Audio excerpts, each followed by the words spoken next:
Salut l'équipe, plus rien ne pourra arrêter les cryptos maintenant les gars.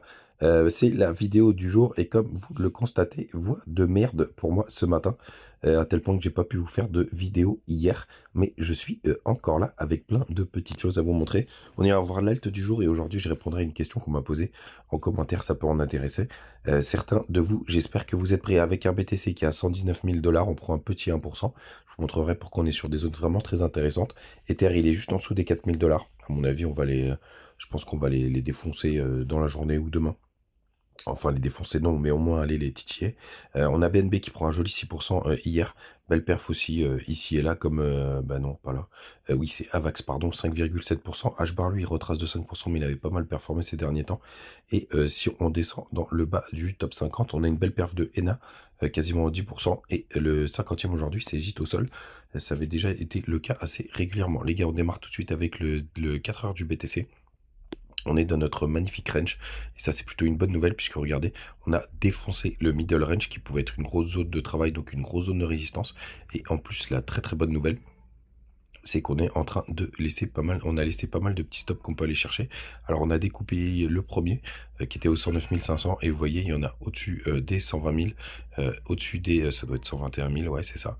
Donc c'est plutôt pas mal. Il faudra faire très attention parce que quand on ira gratter tous ces stops, et pourquoi pas si on fait une mèche et qu'on fait pas une continuation, on peut se retrouver dans un scénario comme ce qui s'était passé en 2021 sur le premier top. Je vous remontre ça parce que c'est vraiment quelque chose de surveille de très très près. Regardez, vous voyez juste là, hop, on a été... Ah non, ça c'était la deuxième fois, mais ça marche aussi. Vous voyez, ça a été le BTC, il adore faire ça maintenant. C'est bien baiser tout le monde. Donc, vous voyez, on consolide, on fait un petit range, etc. Des chasses au stop, des pump and dump. Et après, quand on va chercher un nouvel ATH, on réintègre avec une mèche. Et là, c'est la fin des haricots. Regardez, c'est ce qui arrive en novembre 2021. Et c'est ce qui arrivait aussi, tout simplement, en avril. Quand on avait le top du PTC, c'était la semaine du 14 avril. Je m'en souviens très bien, comme si c'était hier, bah, c'était le 14 avril tout simplement. Et après, on avait une dégringolade. Et surtout, n'oubliez pas, la alt season, elle avait eu lieu ici, très exactement. Ici, ça avait un petit peu dégringolé sur les cryptos, mais beaucoup moins. Mais surtout, on a eu un joli tip up juste là.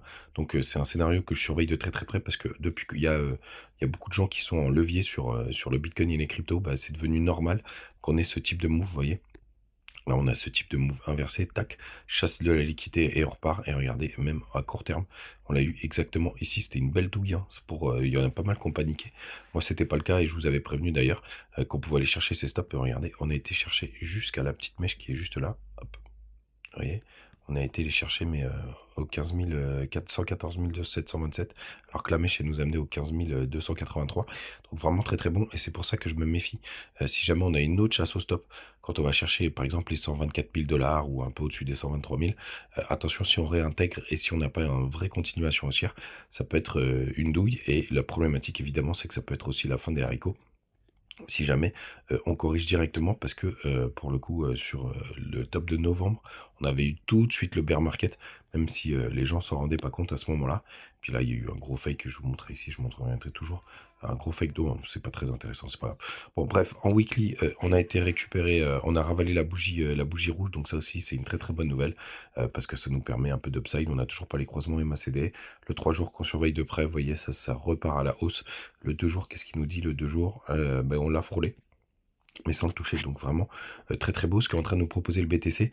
Pourquoi je considère que maintenant il n'y a plus rien qui peut arrêter de BTC? Bah, c'est que tout simplement on a clôturé les gars au-dessous du range. On a eu très très peur avec cette bougie, hein, on a fait des pullbacks, etc. Au daily c'est pas très net, mais parce qu'on a eu une fake réintégration, mais là c'est vraiment très très bien ce qu'on est en train de faire.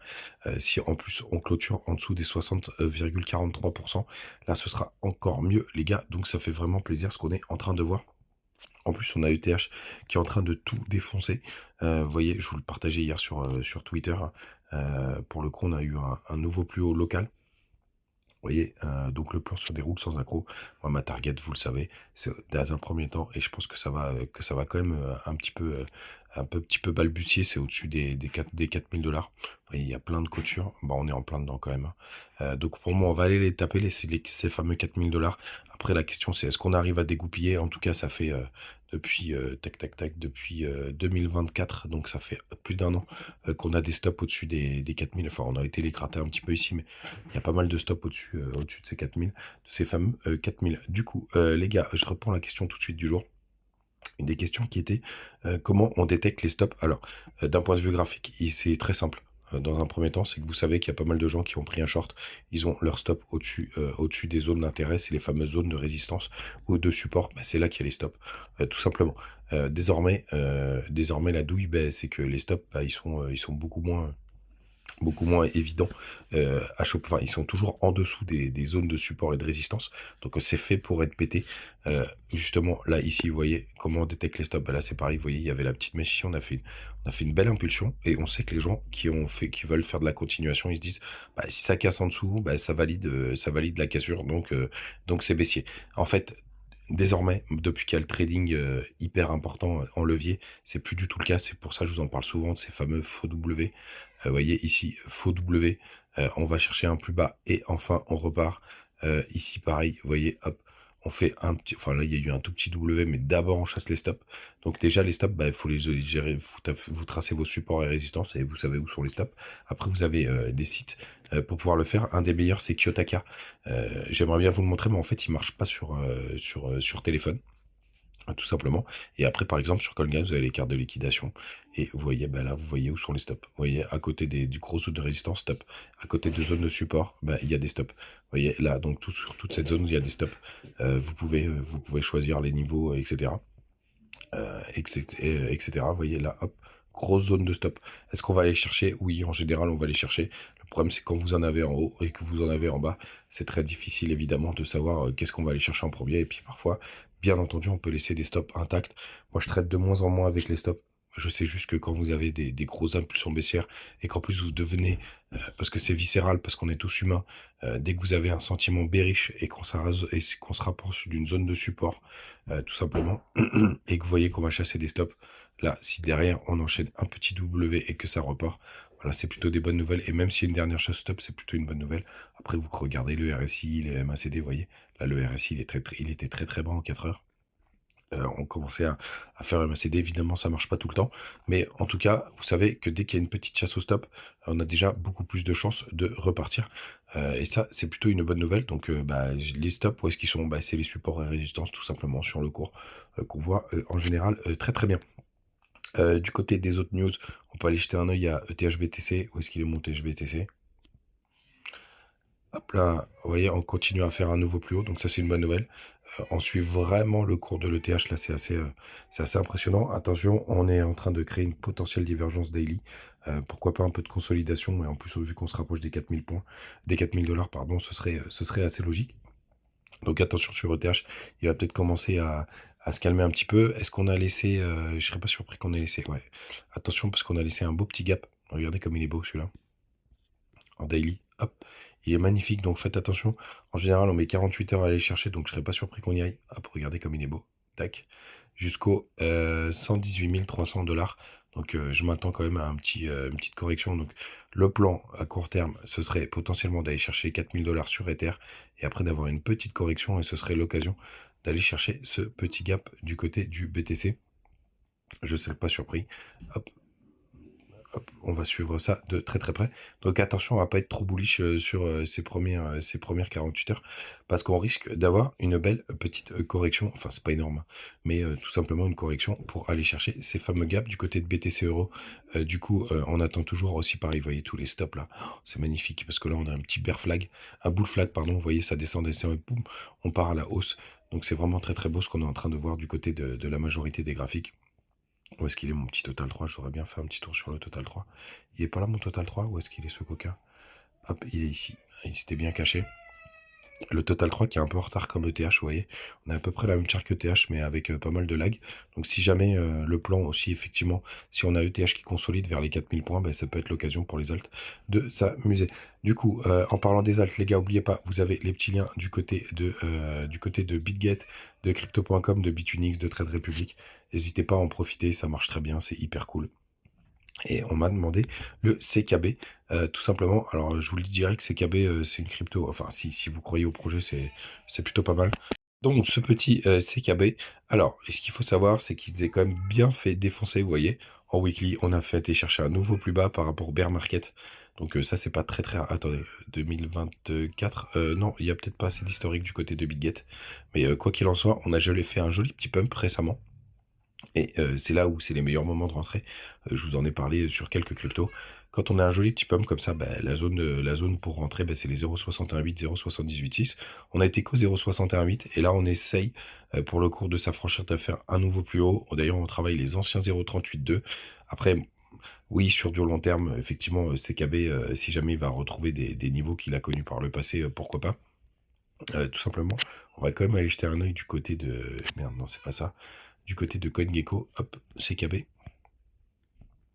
Tac, tac, tac. Nervous Network. Pour le coup, donc ça, c'est une vieille crypto. Elle a fait... ça, c'est plutôt une bonne nouvelle. Elle a fait quand même un nouveau plus haut en 2024. Ça devait être... la question, c'est est-ce que c'était sur mars-avril ou sur novembre. Alors, tac, tac, tac. Bon, j'arrive pas à le sélectionner, c'est pas grave.